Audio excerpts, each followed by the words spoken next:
Bonjour à tous, bonjour à toutes. Je suis ravi de vous accueillir aujourd'hui avec un invité prestigieux, le docteur Ali Afjahi. Bonjour Ali.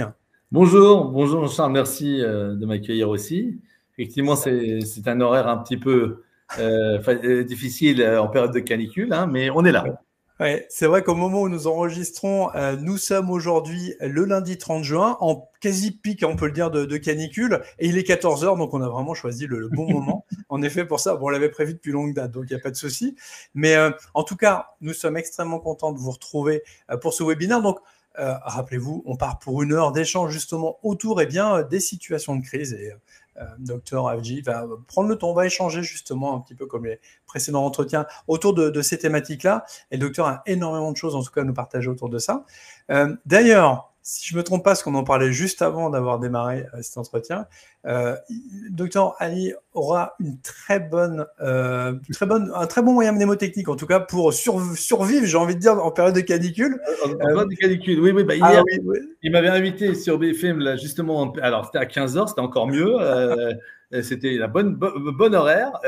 Eh bien, il parlait du bar. Il y avait un barman qui disait oui, je mets les verres au frais pour les accueillir à 18h, 19h. Et puis, alors moi, j'ai un moyen mnémotechnique donc, qui s'appelle le bar aussi. Alors, je leur ai dit, ça les a fait un peu rigoler, c'est boire, aérer et rafraîchir. Boire, aérer, refroidir. Boire, aérer, rafraîchir. Alors, ça s'appelle le bar. Comme ça, les étudiants aussi, et puis tout le monde s'en rappellera. Il faut appliquer le bar. Parce que d'ailleurs, Jean-Charles nous a mis sur son webinaire sur LinkedIn les 3 réflexes à activer. Vous voyez, on commence très fort, on est pragmatique, on vous donne trois mots-clés. Le bar. Hein. Donc, n'hésitez pas à aller au bar.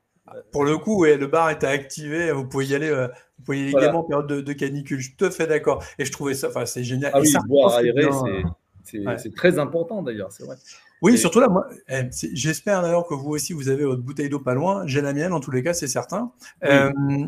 Je profite également du coup du début pour signer. Alors déjà, je vais vous mettre un petit mot dans le chat pour celles et ceux qui sont nouveaux, parce que c'est vrai que eh bien, on a lancé, en tout cas, pour rappel, donc, on est avec le docteur Avjahi qui nous fait le plaisir et l'honneur d'être présent avec nous durant cette heure. Moi, je suis Jean-Charles Ripoche, le fondateur de Créadigi, et vous êtes actuellement donc sur la chaîne de Créadigi, où j'ai le plaisir du coup d'inviter une fois par mois, eh bien, un invité qui nous partage en tout cas son expertise et son savoir-faire justement sur des thématiques spécifiques que l'on peut rencontrer au quotidien en tant que dirigeant, entrepreneur, freelance, avec certaines complexités au quotidien qui sont parfois difficiles à gérer. Vous le savez, vous avez accès au chat. Ce moment, il est pour vous, donc profitez-en. C'est aussi l'occasion de poser toutes vos questions au Dr Ali Afjahi dans cette heure. Ce que je vous invite à faire, c'est, eh bien déjà, vous pouvez nous partager dans le chat. Vous pouvez déjà nous signaler si vous êtes là, si vous allez bien, si vous avez de quoi subvenir au bar, hein, du coup. Du bar, voilà. Voilà, en Boire, tout cas, aérer, rafraîchir. Non mais exactement. Boire avec, enfin, sans modération, en tout cas, c'est en de ce qui l'eau, là, s'agit on est en de train de l'eau. parler de l'eau. On est bien évidemment en train de parler d'eau, on est bien d'accord.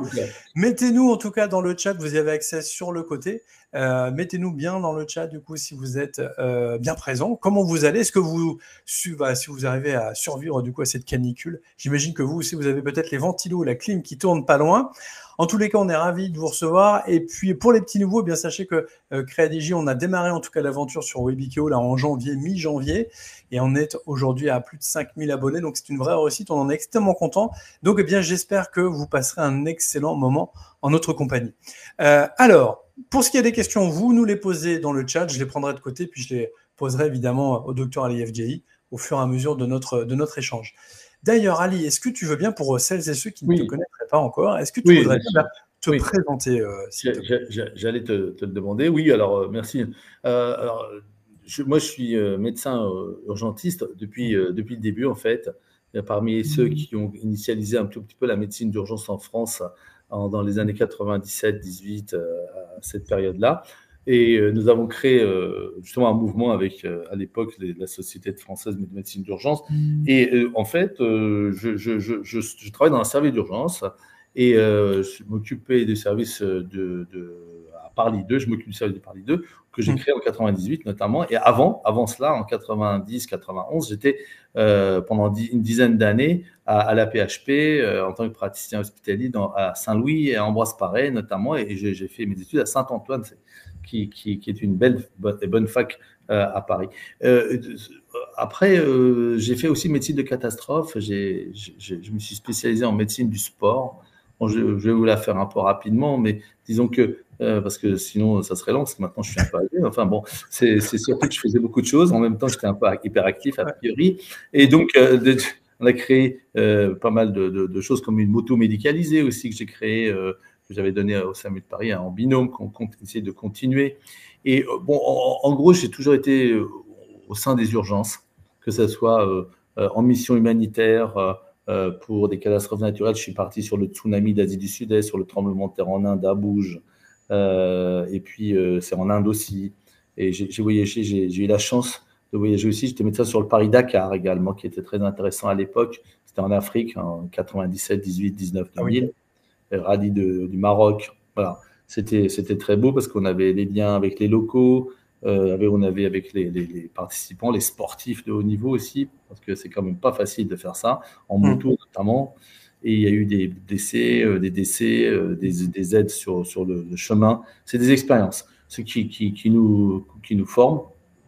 Et puis effectivement, des choses tout près de nous, sans aller très loin, dans les services d'urgence, avec des malheurs qui peuvent arriver, avec des tristesses, mais aussi beaucoup de joie. Donc, mais est-ce que vous êtes en train de présenter, est-ce qu'on est en train de faire là, c'est quelque chose de très important en ce moment, je crois qu'on ne s'en rend pas compte. Bon, vous avez donné le thème aujourd'hui, mon cher Jean-Charles, mais les temps de crise, c'est ce que l'on est en train de traverser, que ce soit en politique, en géopolitique, en géographie, en climat, en catastrophe naturelle. Regardez la canicule, paf. Ce sont des crises. Et gérer des crises, c'est très important pour non seulement la planète, évidemment, mais surtout aussi pour les humains qui vivent sur cette planète et qu'il faut préserver non seulement leur mental, leur physique et leur social, c'est la santé en général, quoi. Donc, il y a des personnes handicapées, il y a des gens qui sont vulnérables. Toute cette gestion de crise actuellement, c'est à son pic, à mon avis. Depuis les 30-40 ans que nous sommes en train de traverser, avec notre petite et humble échelle, je ne sais pas si vous le ressentez comme ça tous ou pas, dans l'entreprise, c'est exactement la même chose avec cette transformation. Les managers de transition, ça n'existait pas il y a des dizaines d'années, il y en a de plus en plus. Ça existait parce qu'il y a un mouvement industriel et tout ça, mais ce n'était pas à ce point-là parce que le digital que nous prenons de plein fouet sur la tête depuis les 10-20 années qui nous approchent, donc Internet, puis IA et bientôt le quantique et tout ça, ça va chambouler tout ça.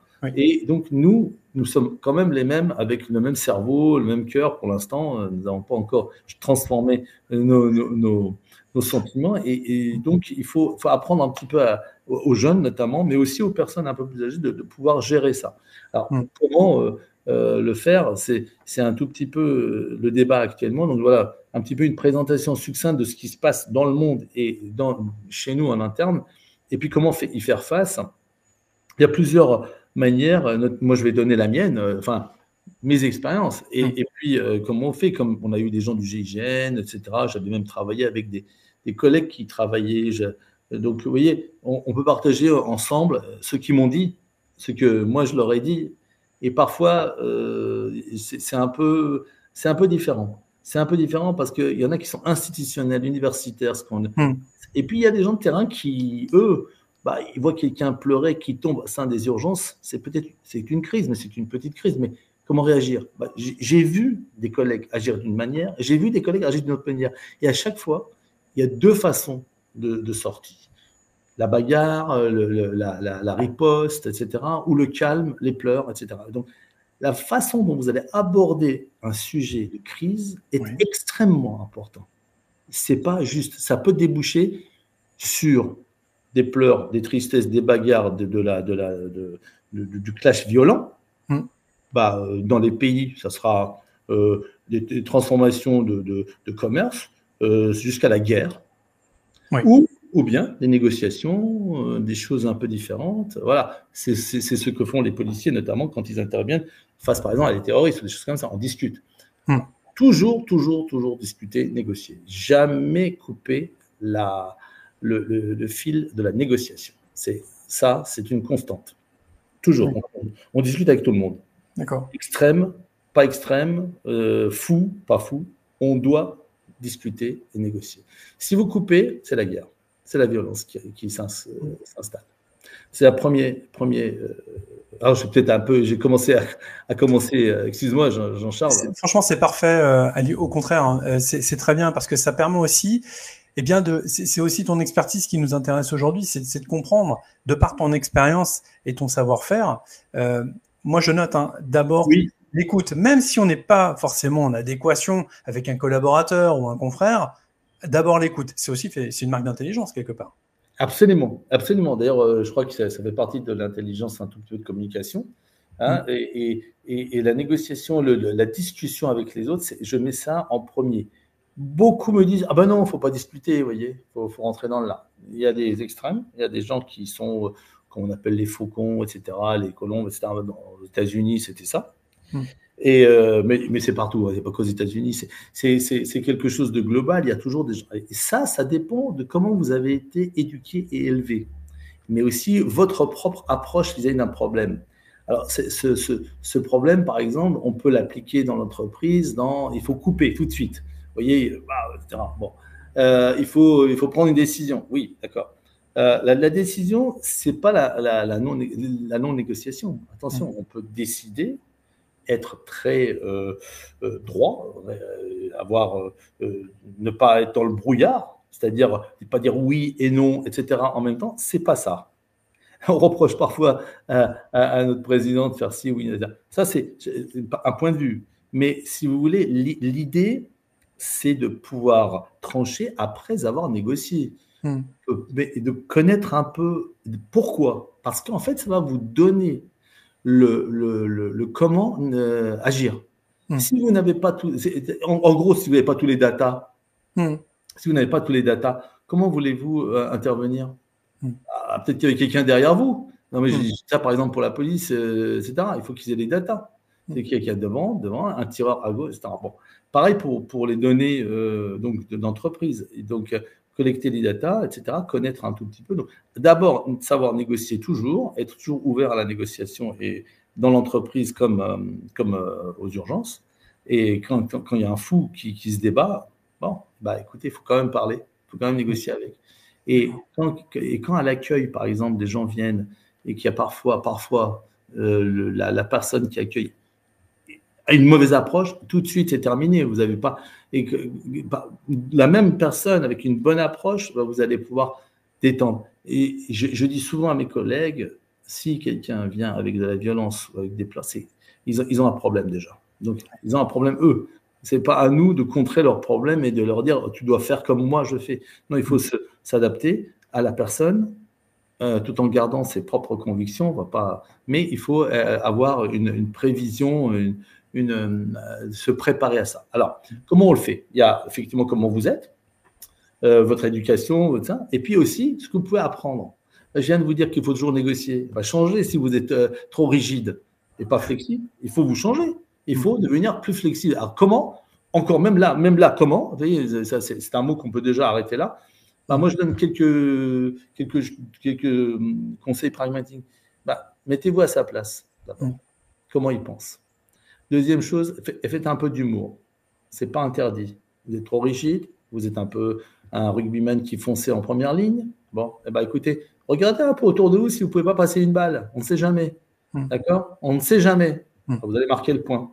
Donc, ça peut s'appliquer aussi en termes de militaire, économique, ce que vous voulez. Ce que je dis là, c'est global. Regardez, réfléchissez. Si en termes économiques, ça veut dire, au lieu d'aller miser juste là, regardez s'il n'y a pas un autre petit investissement à gauche, là, en Papouasie centrale, on ne sait jamais, ou au Belize, vous ne connaissez pas où c'est, alors voilà, regardez, on ne sait jamais. Voilà, le fait d'avoir une ouverture d'esprit, c'est un peu ça, d'avoir aussi une flexibilité, c'est ça, c'est avoir un peu d'humour, un peu savoir ce que vous faites, essayer de vous mettre à la place de l'autre, et puis d'être un peu observateur. L'observation, ça m'a toujours aidé.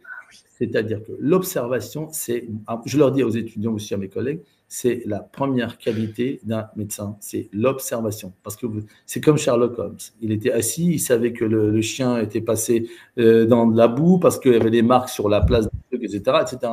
Et on avait plaisir à lire ce livre parce que il y avait, c'est incroyable, c'est incroyable, enfin voilà. Et on sait des choses par avance, c'est un peu magique. Donc là, l'observation, vous arrivez devant quelqu'un qui a une petite plaie ici, sur le bord externe, et puis un autre un tout petit peu là, sur quelques petites blessures sur le poignet. C'est qu'il s'est fait mal, hein. C'est qu'il se fait mal, peut-être qu'il se taillade, peut-être qu'il vient pour une angine, mais vous allez dire pourquoi vous venez pour une angine? Et en fait, c'est pas pour l'angine qui vient, c'est un appel. Donc, vous voyez, c'est l'observation, flexibilité, mettez-vous à la place de l'autre, et puis soyez un peu avec de l'humour. Je crois que c'est ce que j'ai dit, les 4 points, j'ai une bonne mémoire encore. Et donc, c'est ce que je viens d'un petit peu de... D'ailleurs, moi, j'essaye de vous parler sans avoir trop de notes, sauf des points que j'aimerais. Alors, vous voyez, tac, tac, tac. Et pareil, un tout petit peu... parce que je raconte ce que j'ai vécu. Je vous le dis pas parce que... Ah bah alors, je vais lire un peu ça, oui. Non, c'est mieux d'ailleurs pour les échanges, et j'aime bien un peu comme on est parce qu'on peut échanger ensemble. Et vous aussi, vous avez des questions à me poser. Donc, je parle beaucoup et je sais aussi me mettre à votre place. Je vais arrêter, comme je vais appliquer ce que je viens de vous dire. 3 réflexes, j'en ai donné 4, 3-4 réflexes. Il y en a d'autres. Il faut vraiment aussi être bien dans sa peau, un tout petit peu se reposer, ne pas être surchargé. C'est exactement comme les garçons de café qui vous balancent un café et puis l'autre qui vient discuter avec vous et qui dit « Ah, vous voulez un peu de sucre, etc. » Ah, bah c'est sympa. Vous voyez, tout de suite, on a envie de lui laisser quelque chose, un petit pourboire plus que celui qui… Voilà. Bah voilà, nous sommes comme des garçons de café, nous aussi. Tous, voilà, on doit être à disposition. Voilà. C'est vrai. C'est compliqué, hein, après, c'est pas facile, je suis d'accord. Hein.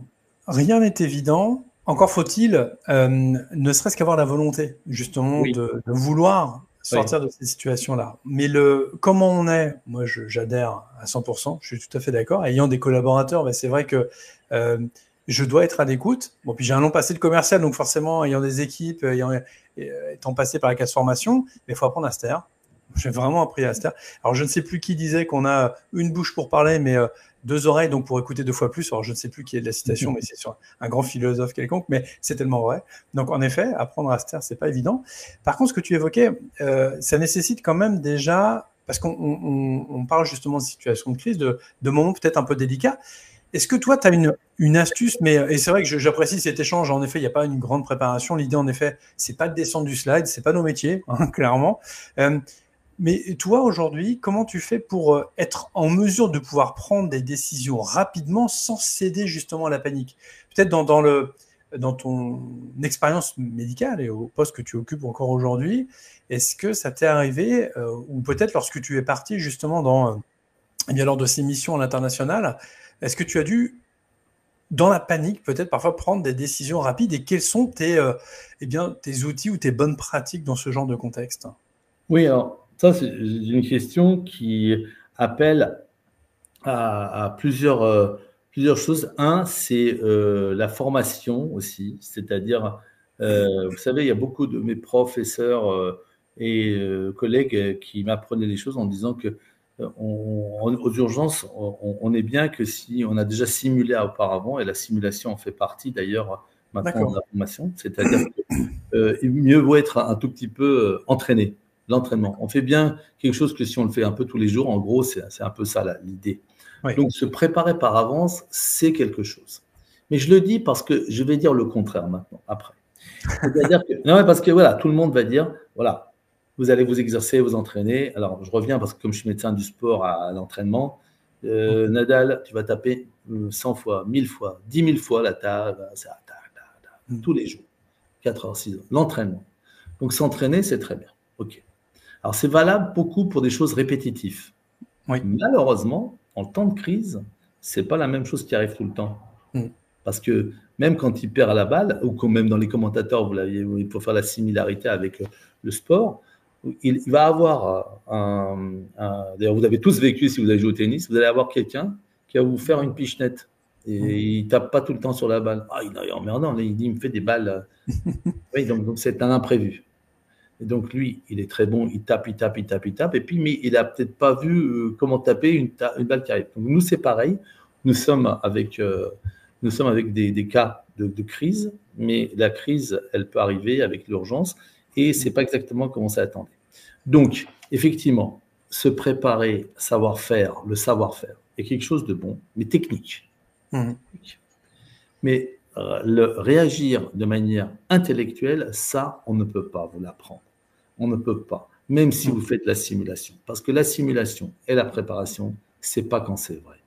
Le sang que l'on met dans la simulation pour avoir un blessé sur un mannequin, c'est pas le même parce que ça dépend d'où ça saigne et comment ça saigne. Et d'un coup, et puis le sang peut impressionner. Ça peut impressionner tout le monde, juste même maintenant. Enfin, même après des années, ça vous impressionne. Parce que vous y mettez un peu de l'humain, vous y mettez votre cœur, etc. Et puis vous voulez faire du bien. Et trop bien faire, ça peut être dangereux.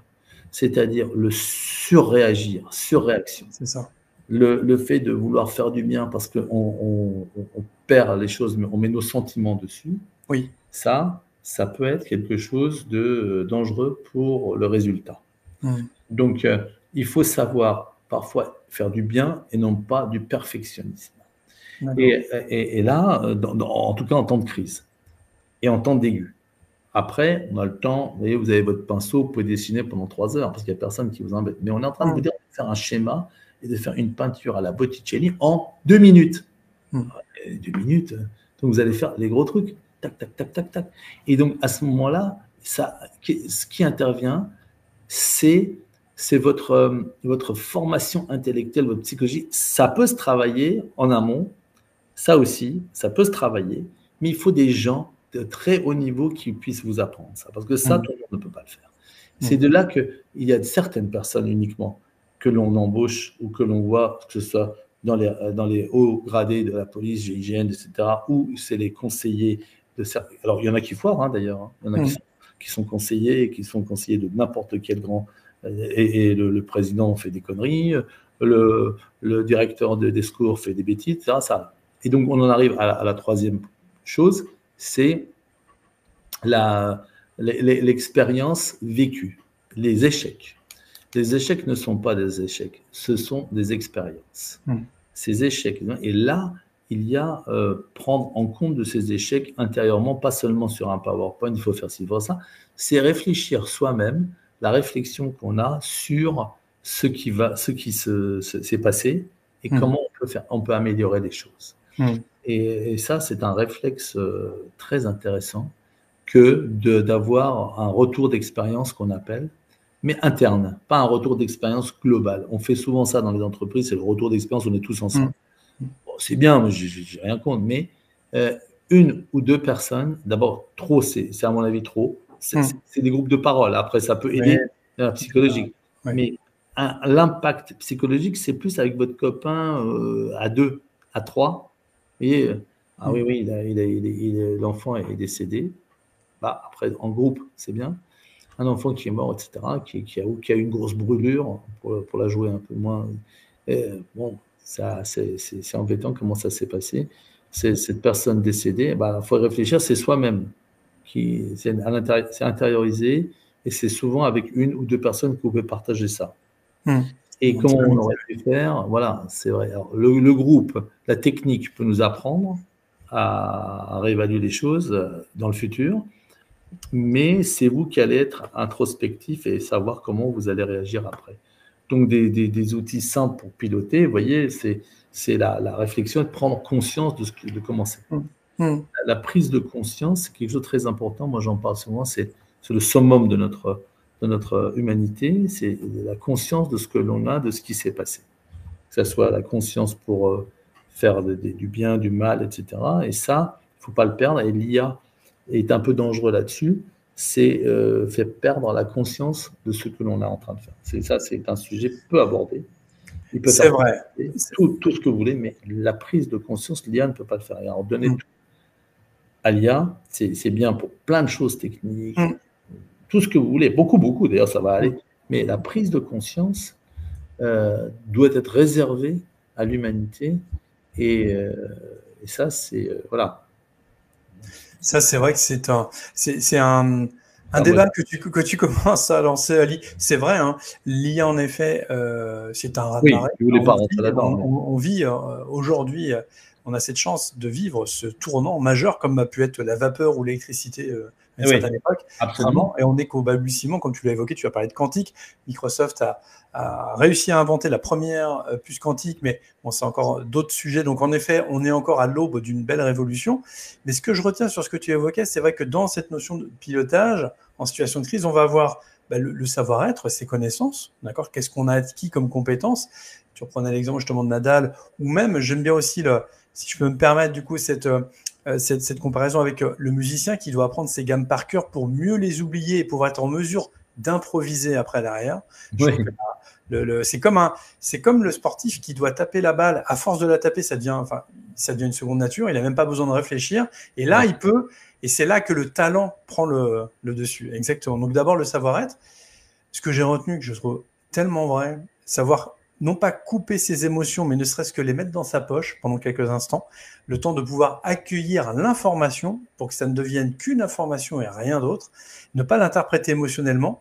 C'est peut-être un de mes torts, donc c'est pour ça que celui-là, je l'ai bien noté, justement, de ne pas être trop... Non, mais c'est vrai, ne pas être piqué au vif quand on vous dit quelque chose, parce que si ça nous pique au vif, c'est quelque part, on doit le travailler. Sinon, ça nous ferait rien. Voilà, c'est un peu l'ego qui est pointé. Et il faut parfois, effectivement, avec les collaborateurs, leur donner effectivement l'ouverture. Mais ça ne veut pas dire qu'encore une fois, que les dirigeants se rassurent, qu'on donne le savoir-faire, etc., et la décision à la fin aux autres. Oui, bien sûr, on doit trancher. Voilà. C'est normal, bien sûr. Mais si la personne, et j'en reste convaincu, et je pense que tu partages mon avis, a eu le sentiment d'avoir été écoutée sincèrement, elle sera beaucoup plus à l'écoute de ta décision, même si elle n'est pas forcément conforme avec ce qu'elle voulait. L'idée, c'est pas d'aller chercher un compromis vaille que vaille. Hein, on n'est pas dans la confrontation patron-syndicat, c'est pas cette idée-là, c'est je lâcherai rien autre. Non, c'est simplement de l'écoute, être humain. Je pense que ça fait peut-être un peu défaut des fois. Oui, tout à fait. Et d'aller vers le bien de l'entreprise. C'est-à-dire, c'est l'entreprise globale qui doit avoir un bénéfice. Et non pas une personne ou une deuxième. Parfois, si je me trompe, c'est à savoir s'entourer avec des gens qui sont compétents. C'est aussi un grand manager, ça. Celui qui sait s'entourer des bons. On des tapis souvent, là, cette histoire, moi, je ne sais pas tout faire. Il me faut un vieux, un jeune, un gars qui manage, un travail qui soit bon en commerce, et ainsi de suite. Donc ça, c'est vrai que c'est un point très fort du manager qui sait s'entourer et faire confiance. C'est quelque chose, une clé énorme. Et déléguer, et c'est pas grave. L'échec, des points très sensibles, je dirais non, mais des points où on va arriver vers les points sensibles, je dirais oui, parce que c'est comme ça qu'ils se forment, c'est comme ça qu'ils deviennent bons et qu'ils vont donner leur talent. Si on les coupe à chaque fois en politique, il y a beaucoup de gens qui coupent les ailes des autres pour pouvoir rester au-dessus du lot. Et donc, du coup, ils se retrouvent tout seuls. Et 10, 15 ans après, on a des gens qui ne sont pas super compétents parce qu'ils n'ont pas eu l'approche. Et donc ça, c'est bien d'avoir des collaborateurs que l'on forme et à qui on fasse confiance. Et l'échec qui peut... si c'est succès, c'est top.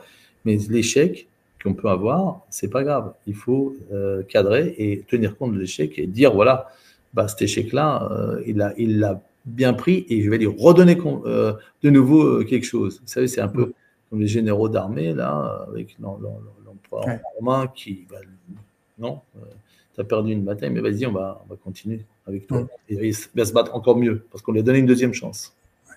C'est vrai que cette capacité de résilience, tout le monde ne l'a pas. C'est vrai que j'ai pu constater qu'elle est, c'est plutôt aléatoire. Tout le monde n'a pas cette faculté de pouvoir rebondir. C'est pas évident, d'où l'idée aussi d'avoir notre approche dans ce pilotage, de montrer, de tendre la main. Et ce que je notais également, en dernier point que tu évoquais tout à l'heure dans justement le pilotage en gestion de crise, c'est ce fameux feedback. En groupe, c'est vrai qu'il est plus délicat parce qu'il y a la notion de se sentir un peu jugé. Bref, Et voilà, il y a l'effet de groupe qui va jouer, de jeu en individuel, en petit groupe plutôt, enfin en tout cas de manière avec un collaborateur proche. Eh bien, on a cette co-construction au final, ce feedback comme ça qu'on peut avoir en petit comité, qui est en effet peut-être plus positif, on se sent moins jugé, on va parler peut-être aussi avec la personne avec qui c'est arrivé. Je pense qu'en effet, ça peut avoir un atout assez intéressant de le faire en one-one, enfin en face-à-face. Moi, c'est ce que je préconise, même en interne au sein de Crédigi. On va avoir souvent le lundi matin, j'ai un feedback avec chaque collaborateur. Je préfère le faire en individuel. On personnalise plus, la personne se sent plus écoutée. Moi, je prône vraiment cette approche-là. Après, des fois, la réunionnite, on ne peut pas s'en passer non plus. Non. C'est comme ça. Il ne faut pas perdre son temps non plus. Oui. Non, mais c'est vrai. Et ça me permet de rebondir sur une autre question, Ali. C'est justement, par exemple, tu parlais du bien-être de l'entreprise, c'est vrai. Mais dans certains cas, comment est-ce qu'on peut concilier le caractère d'urgence qui peut subvenir avec le bien-être des collaborateurs? Comment est-ce qu'on peut, c'est pas l'idée de les faire monter en pression, mais c'est vrai que parfois il peut y avoir des rushs. Comment est-ce qu'on peut concilier leur bien-être et puis il faut quand même traiter du coup ce qui arrive? Alors, il y a la récompense qu'on a après qu'il faut partager, éventuellement si le rush aboutit. Oui, c'est après ça. Oui. Non, mais il faut le faire parce qu'il y en a qu'on oublie un petit peu d'aller se faire, pas du team building, mais d'aller boire un verre quelque part ensemble tous avec le fameux bar. Non, mais disons que d'aller se retrouver quelque part de manière sympathique un tout petit peu, c'est pas toujours utilisé parce qu'il y en a qui pensent que c'est normal et tac, tac, tac, on avance, on a fait et puis on est tellement stressé que le truc tombe et le manager oublie, le dirigeant oublie aussi ceux qui l'ont aidé. Alors, on le dit souvent qu'il faut faire ci, etc. Mais moi, je ne parle pas de l'aide, de la réunion au restaurant, etc. Mais parfois, c'est des petites choses. Vous voyez, une tape ou quelque chose, on va le voir 5 minutes, discuter. Ça c'est moins utilisé. C'est-à-dire, vous voyez, moi, j'aime quand mon directeur ou ma directrice d'hôpitaux, etc., passe 2 minutes ou 5 minutes aux urgences après une crise ou après, etc. On va dire, ah non, ça, vous avez fait il y avait un arrêt cardiaque, mais vous avez été assez. C'est bien ce que vous avez fait, merci. Ou vous voulez pas venir prendre un petit thé avec moi 2 minutes, ça va. Vous voyez, ça n'existe pas. Ça existe peu. C'est un petit peu le côté humain, parce que le truc du team building et se retrouver, etc., c'est plus institutionnalisé dans les cours d'école de commerce, les machins, les billets. Non, mais ça, ok. Ils font ça pour dire que faut le faire. Mais c'est pas ce que je suis en train de dire. Je suis en train de parler du côté humain, vraiment, où on vient. Écoute, Jean-Charles, à la fin, merci de ton webinaire, c'est sympa. C'est tout. C'était bien, comme ça, vous voyez, par exemple. Mais c'est pas, j'écris un mot, merci, etc. Ça, c'est officiel, mais je resterai. Que vous soyez officiel, c'est très bien. Apprenez les trucs que vous avez appris à l'école, mais restez vous-même un peu de temps en temps. Et ça, c'est important. Donc, cette approche-là est importante. Et après, comment ce que tu disais, c'est-à-dire comment faire face avec les collaborateurs, encore une fois, on retombe sur 2 choses. Un, c'est le délai, le temps qui nous presse, donc qui vous angoisse et qui vous stresse. 2, la charge, le travail qu'il y a à faire dans ce temps-là. Ça, c'est les deux principes. C'est-à-dire que voilà, vous avez 20 malades ou 20 urgences, et puis vous avez 10 minutes. Si vous avez 2 heures, etc. Bon, pareil. Donc, se faire aider. Absolument. N'oubliez pas de demander de l'aide. C'est pas grave. À un moment donné, on peut être 3 ou 4 de plus, et à un moment donné, un seul qui fait. Il faut surtout pas qu'il y en ait un qui fasse tout le temps, et à qui on le demande tout le temps à lui parce qu'il est compétent. C'est ça le burn-out là, qui peut arriver chez cette classe, chez celui-là. Un seul, on lui demande 16 heures, 20 heures, 21 heures, après il est tout le temps là. Et en plus, il le fait, parce que c'est quelqu'un de consciencieux et bien. Donc, c'est pas ce qu'il faut faire. Faut le préserver aussi. Donc, préserver les gars, c'est aussi de les faire aider par des gens qui sont aussi compétents, etc. Il ne faut pas hésiter, il va en avoir 2, 3, et alors. Bon, après, il faut peut-être dépenser un peu, ça peut coûter un peu cher, mais ça va vous éviter bien des embêtements après. Donc, ne pas oublier d'être flexible aussi pour le dirigeant sur le comment gérer le truc. C'est-à-dire que parfois, il faut mettre 2, 3. Ça nous arrive parfois, mais ça ne nous arrive pas souvent. C'est-à-dire que quand parce que la société n'est pas flexible. Je vais vous donner l'exemple très simple. On a 20, 30, 40 malades par jour, mais s'il y arrive 100, s'il arrive 70, mais même un petit peu plus. C'est un peu plus, c'est-à-dire qu'on en a 50, nous, à peu près, par 24 heures. Si on en a 65, ils vont nous mettre personne. En Hum. plus. Et pourquoi? Parce que c'est pas flexible, ça peut coûter quelque chose. Mais il faut avoir de la flexibilité dans l'entreprise pour au cas où il arrive ça, donc prévoir. Ça, c'est de la prévision absolue. Ça, il ne faut pas improviser. Hum.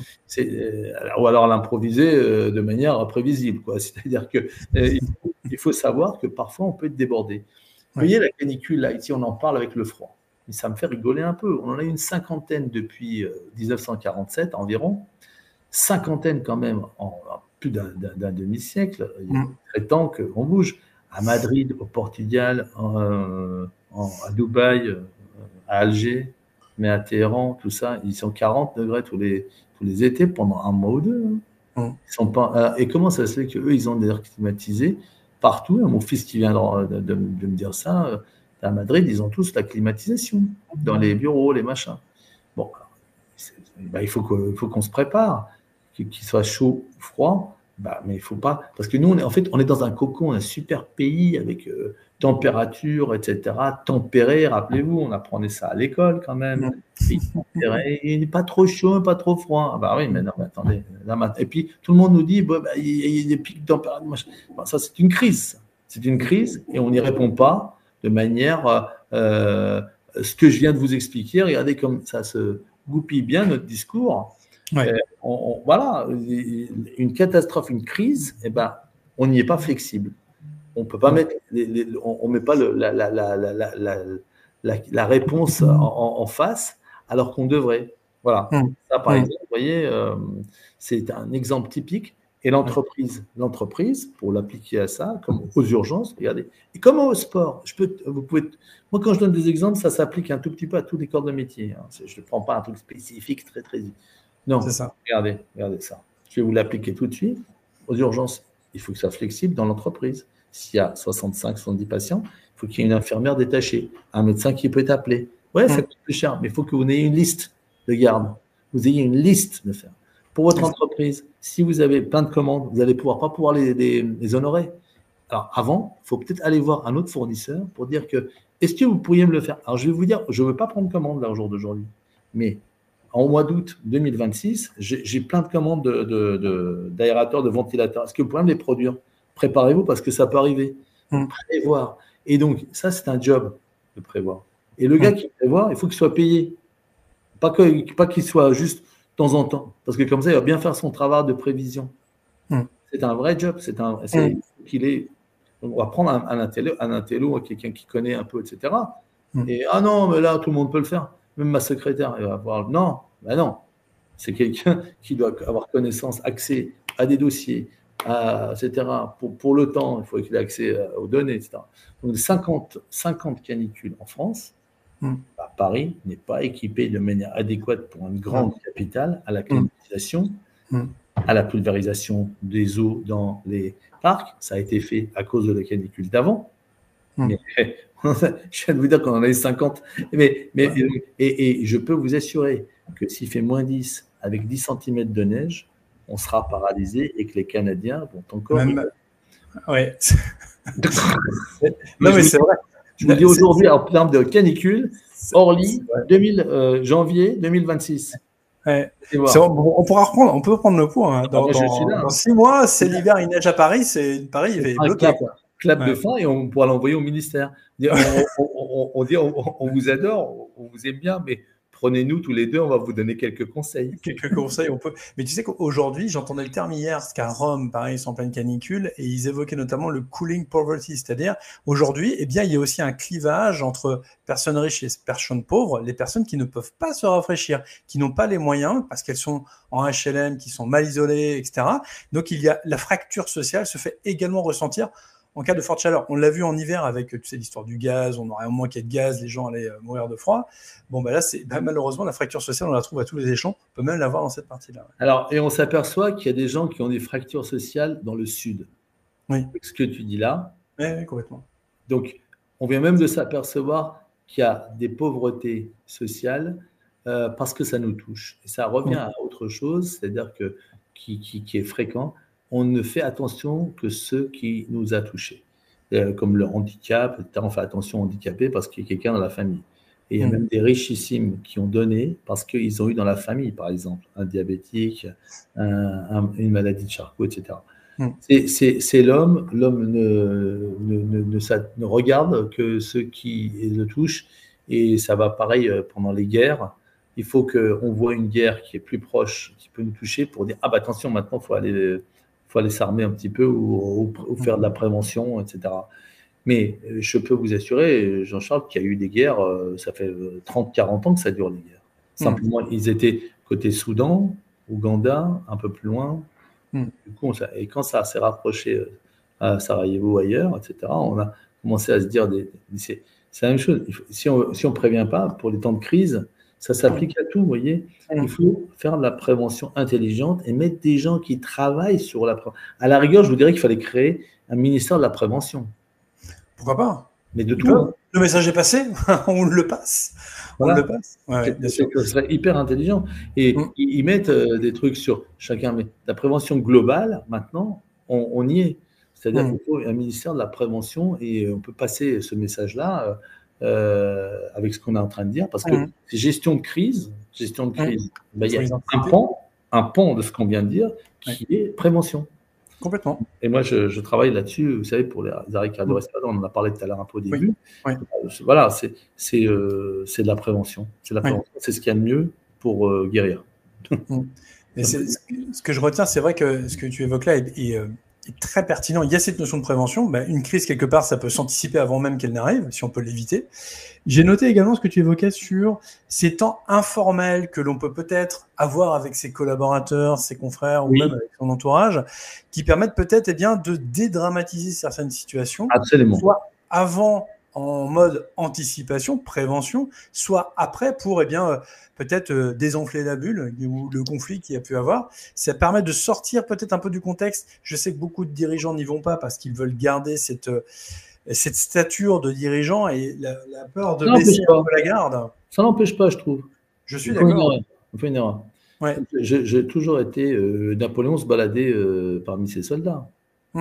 L'idée, c'est pas faire du copinage, c'est simplement d'être plus humain, tout simplement. Je dis, on peut être contre ou pour, mais les vrais soldats, les vrais dirigeants sont parmi leurs ouvriers, parmi leurs administratifs. D'ailleurs, j'adorais toujours qu'on disait le directeur de Toyota doit faire un mois dans les usines. Si c'est vrai, c'est top. Ne pas oublier un peu la base aussi parfois. On est à la base, c'est toute une équipe qui est là. Ces gens qui pensent comme ça, c'est parce qu'ils pensent peut-être qu'il y a un clivage entre le haut et le bas. Il n'y a pas de clivage. Il y a une continuité. C'est-à-dire, moi, je ne peux rien faire sans mon brancardier ni mon infirmier et que chacun a une place très ordonnée et bien pour faire face à une crise. Ça aussi, c'est clic, ça doit couler. C'est-à-dire, s'il y a une crise, on sait que là, il faut mettre ci, là, il faut mettre ça, là, il faut mettre une poubelle, parce que sinon, en temps de catastrophe, on oublie, on va aller voir la personne qui est mal, etc., le sang, tout ça, on va arrêter. Vous le mettez où? 5 minutes après, si vous avez 50 personnes, des compresses, des machins, vous allez pouvoir, vous ne pouvez pas traiter le 101e personne, parce que vous ne savez pas où jeter les déchets. Il y a quelqu'un qui doit avoir la réflexion de commencer d'abord à bien se placer en termes de catastrophe, un local bien à l'abri, en sécurité, et pas se ruer sur le malade. Absolument pas. Il faut d'abord se protéger, sécuriser les secouristes. Deuxième chose, penser aux déchets et penser à ce que l'on va évacuer. Et comment l'évacuer? Le site, la sécurité, l'évacuation. Ça aussi, ça s'applique à tout. Ça s'applique à tout.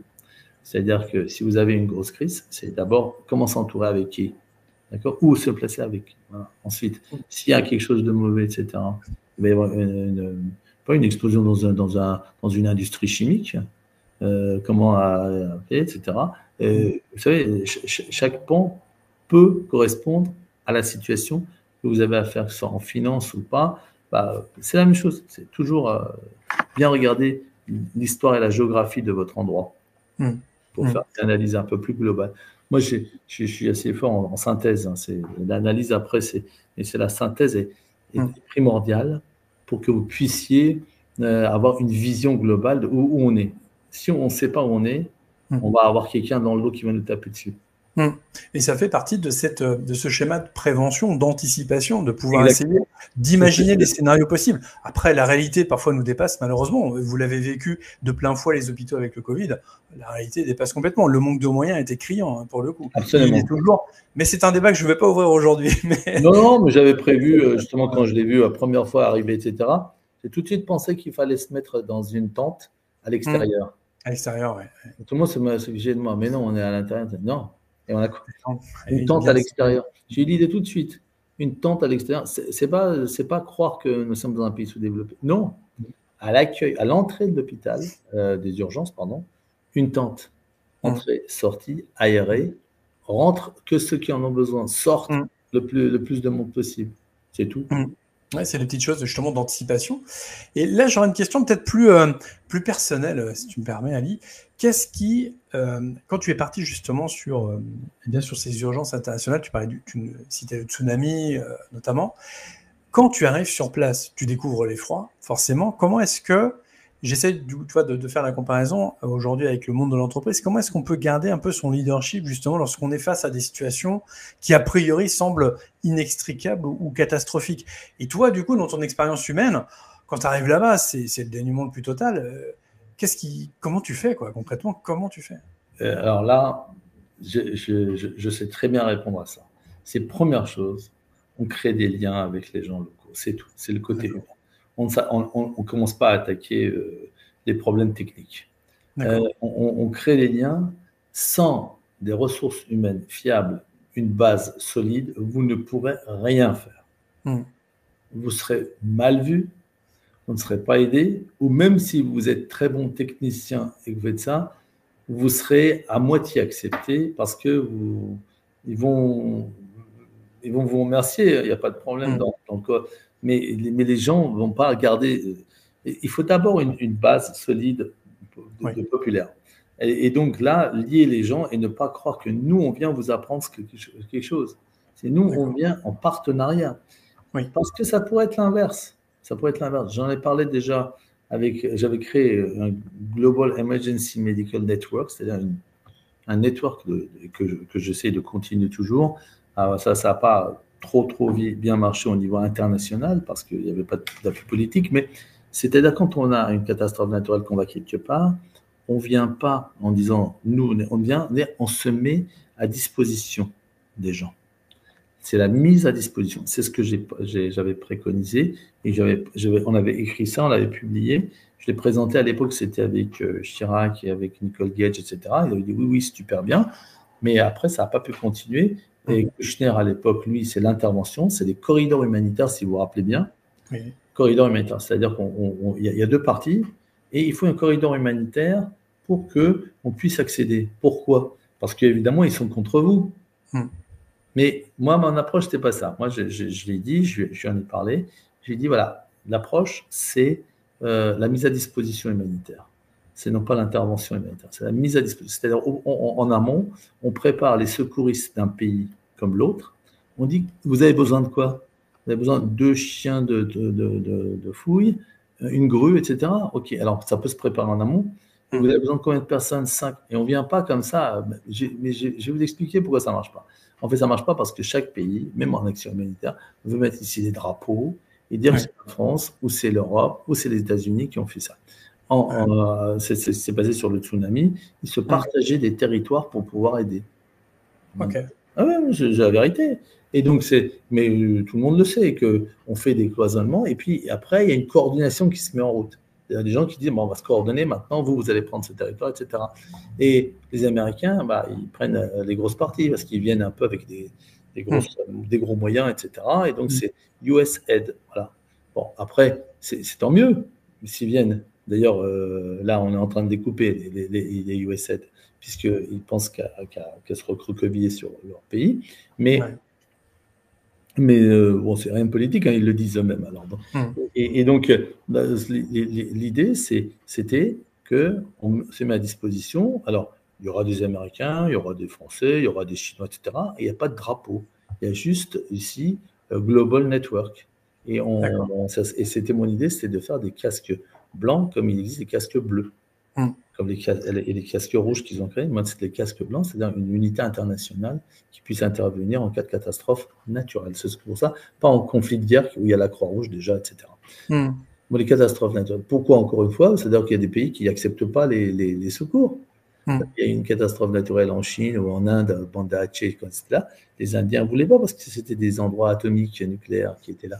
Les États-Unis n'ont pas demandé pour la Nouvelle-Orléans de l'aide internationale à l'époque. On passait à la télé aussi pour présenter ça.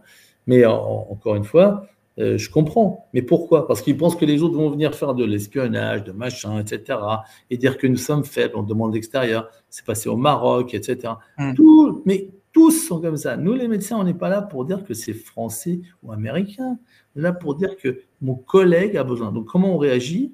Quand on vient, on dit nous sommes des collègues et en amont, c'est bien de se voir dans des congrès, dans des conférences. Et je suis pour les échanges internationaux comme ça, très bien, pour que ça favorise l'acceptation quand on vient. Et une fois qu'on est là, à ce moment-là, bah, c'est beaucoup plus simple parce que vous savez, vous n'avez peut-être pas ce bistouri-là, mais il y en avait un autre dans l'autre village et il va vous l'amener.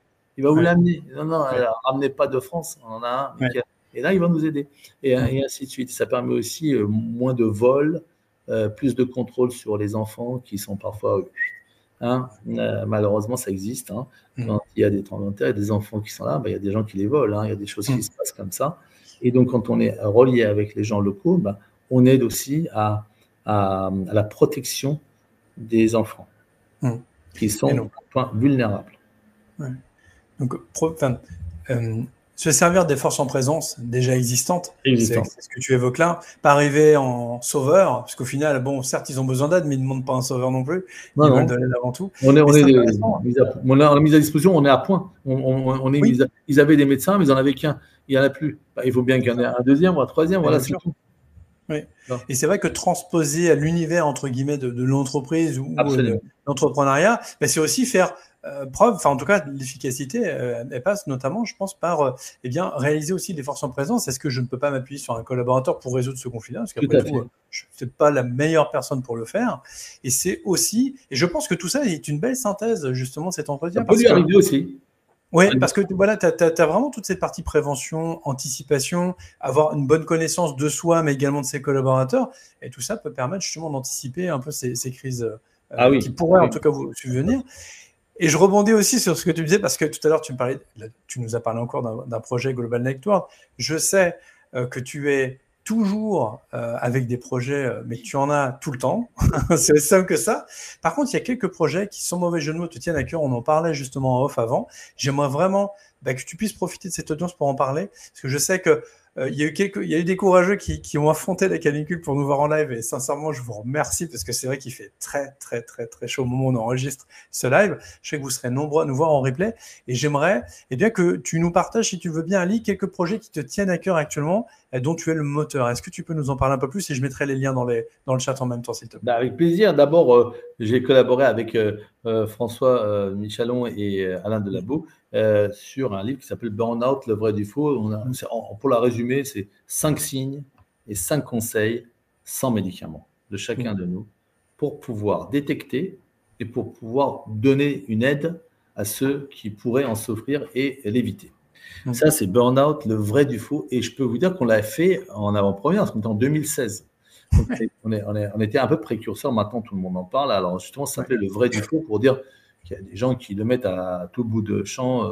Je fais mon burn-out comme si c'était je fais ma communion, quoi. Enfin, c'est quasiment.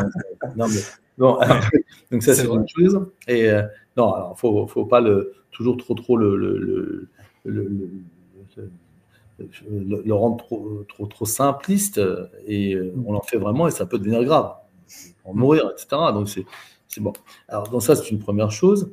Et la deuxième chose que je fais aussi, donc on fait des conférences aussi là-dessus, on aide un peu les entreprises. Donc, si vous êtes intéressé, vous nous faites signe, on vient discuter à deux même, avec François. C'est très bien, on échange avec les gens. On leur explique ce qu'il faut faire, ce qu'il ne faut pas faire, comment on va le détecter et qu'est-ce qu'on leur donne comme conseil, et c'est très bien. Et en 1 heure, 1 heure et demie, c'est parfois une demi-matinée, on peut faire ça dans les entreprises. La deuxième chose que je suis en train de monter et dont je suis devenu CEO il n'y a pas longtemps, c'est un projet qui s'appelle Grand Cœur, Et on peut le trouver sur notre site. Alors là, on a mis aussi beaucoup de sous et on a plus d'argent pour vous dire la réalité, donc on le dit clair et net. Mais on va le poursuivre. Qu'est-ce que c'est? C'est le suivi post-urgence. Les gens viennent, c'est un parcours de soins, vous savez, les soins. C'est un parcours. On arrive aux urgences, ou par ambulance ou à pied, et après, on est soigné, on voit un médecin, un infirmier, l'infirmière d'accueil et d'orientation, les soins, le médecin vient, l'examen biologique, la radio éventuellement, etc. Et vous sortez. Une fois que vous sortez, c'est fini, vous n'avez plus personne. Et là, c'est là que vendredi soir, vous avez commencé à avoir de l'angoisse. Et vous avez peur. Ou vous dites, est-ce qu'il a bien regardé? Alors, je vais appeler quand même mon médecin traitant. Ou je vais revoir quelqu'un parce que ça me fait toujours mal un peu là. Voilà. D'accord? Alors qu'on a détecté un peu, on a fait des examens, vous n'avez pas d'infarctus. Mais, on peut toujours avoir un petit pourcentage d'erreurs. Donc, les gens se disent, ah là là, ça l'angoisse. 2, vous avez peut-être autre chose, effectivement, mais ça vous gêne, vous avez mal un peu, etc. Et quelle est la douleur, machin, etc. Et si c'est votre grand-mère que vous avez amenée aux urgences pour une hypertension et qui est sortie avec 14,8 de tension, mais qu'il avait 20,12 et qu'il avait mal à la tête et qu'elle était comme ça, et qu'elle va mieux 3-4 heures après, et sort, mais samedi soir, dimanche, qu'est-ce qui va dire? Donc, Grand Cœur, c'est quoi? C'est une web app, c'est une petite application toute simple sur votre téléphone. Prenez le téléphone, vous mettez par exemple 12,8 et vous l'envoyez. Vous l'envoyez où? À un numéro de téléphone. Ce numéro de téléphone répond automatiquement. C'est un monitoring à distance dans les zones vertes, rouges, jaunes, oranges, etc., qui vous donne le degré de gravité et vous répond. Et c'est en aigu, c'est-à-dire sur les 7 jours, que vous n'allez pas faire ça pendant 3 ans. Vous faites ça à la sortie des urgences. 7 jours après, vous êtes plutôt bien, en général. Enfin, j'espère, en tout cas, sinon il faut revenir. Et donc normalement, ça se passe. Et on a fait une étude médicalisée qui est sur 160 passages aux urgences, qu'on a financé nous-mêmes, on a fait l'application nous-mêmes, on a payé nous-mêmes, etc., etc.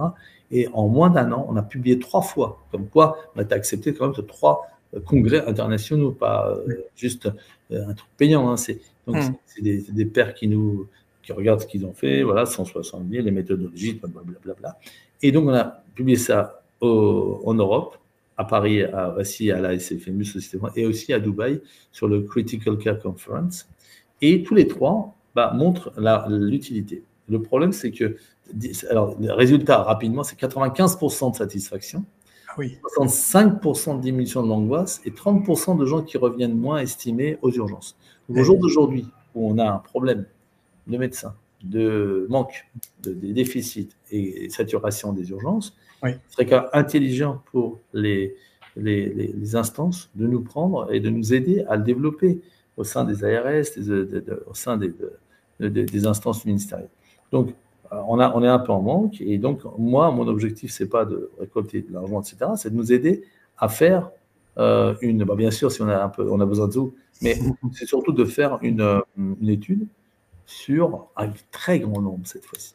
Donc, sur 1000, 2000 personnes qui vont être suivies ou qui ne vont pas être, et de comparer. Si on en a sauvé un sur les 170, un monsieur qui avait une pneumonie, qu'on a mis sous le monitoring, et on l'a fait revenir parce qu'il n'était pas bien, il avait la fièvre, son oxygénation dans le sang, parce qu'il avait son appareil oxymètre, il montrait qu'il diminuait, et donc une semaine, 10 jours après, il allait revenir, il était parti pour une pneumonie, il est revenu, et on a vu que son taux diminuait énormément, et il avait été atteint d'une embolie pulmonaire en plus. Donc, tout de suite, à l'accueil, il avait 87%, 85% de saturation, c'est très vrai. D'avoir 100%.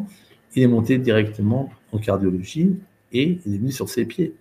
Donc, déjà, et il ne se rendait pas compte. Mais donc, Grand Cœur, on a sauvé un sur les 170. Bon, on dirait que ce n'est pas beaucoup, mais pour nous, c'est énorme. Oui, c'est une vie de sauver.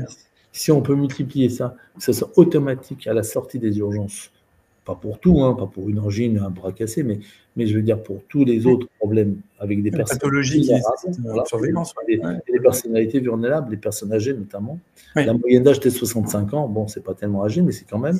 Et donc, du coup, on peut sauver, à mon avis, on peut aider les personnes qui sortent des urgences ou du milieu médical, qui sont accompagnées, ils sont plus seuls. En fait, on rentre à la maison, on n'est plus seul. Voilà ce qu'est le Grand Cœur que nous avons créé avec Marc Bouvron et des amis. Voilà. Je vous ai mis le lien dans le chat et vous retrouverez ceux qui nous regardent en replay dans la description. Oui. Mais je trouve qu'en plus, alors déjà c'est un beau projet parce qu'il est humain justement, d'où le grand cœur. Il répond à tellement de problématiques et je trouve qu'il est en plus tout à fait de contexte par rapport à cet échange que nous avons aujourd'hui, Ali, parce que justement c'est de l'anticipation avant une crise, parce que absolument la population, engorgement des urgences, oui. Ah, t'es en plein dedans, hein, mais là tu es en plein dedans. C'est même étonnant que les forces en présence ne se soient pas n'ont pas inquiété, mais ne se soit pas dit, tiens, voilà, au moins quelqu'un qui prend une initiative. Voilà, on va essayer de continuer, donc je ne vais pas l'abandonner et on va faire ça avec notamment une étude à grande échelle, peut-être avec les Américains, les États-Unis.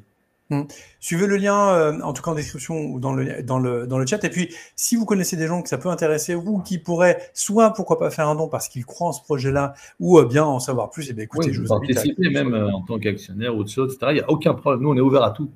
Et on veut avancer ça. La porte est grande ouverte, c'est parfait. Ben voilà, la porte est ouverte derrière d'ailleurs. La porte est ouverte aussi. Et bien, ce n'est pas qu'une image, c'est exact. Je suis tout à fait d'accord. C'est calculé bien sûr par avance. Non, je plaisante. Ouais. Ça fait déjà 1 heure qu'on est ensemble, tu te rends compte? Voilà, le temps, c'est moi je sais pas pour vous, mais moi j'ai pas vu du tout le temps. Écoute, tant mieux. Oui, moi aussi c'est bien.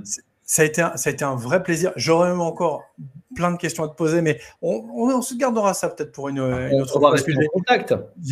Et comment qu'on va rester en contact? Et avec toutes les personnes qui verront après, qui n'ont pas été là, eh bien, non seulement pour le burn-out, pour partager, pour les aider à traverser un moment difficile avec François Michalon et les autres. Oui. Ou bien, parce qu'Alain Delabo est nutritionniste aussi, qui est notre 3e larron et qui donne des conseils, qui est très connu, lui, avec ses livres sur la nutrition, etc. Pour être en forme, et puis pour bien décider, pour avoir une sorte de challenge sur les crises, c'est fondamental. Au jour d'aujourd'hui, encore je le répète, c'est à mon avis un des sujets les plus importants, c'est la gestion de crise, et qui est devenue une norme, malheureusement, un peu du climat, de la société, un petit peu de... On a l'impression qu'une crise en enchaîne une autre. C'est exactement ça. On passe d'une crise à l'autre presque. Oui, tout à fait, que ce soit niveau... On va calmer tout le monde. Non. Ouais.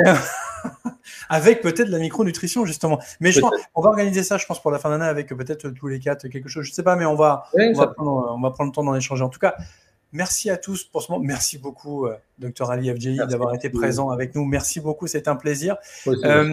N'hésitez pas... Abondez-nous en commentaire et puis je ferai retransmettre en tout cas après Ali, ou on compilera ça peut-être pour une prochaine session. En tout cas, pour ceux qui étaient en live, bravo à vous d'avoir affronté la canicule. N'oubliez pas le bar, d'accord? Hyper important. Boire, aérer, rafraîchir. Rafraîchir, exactement.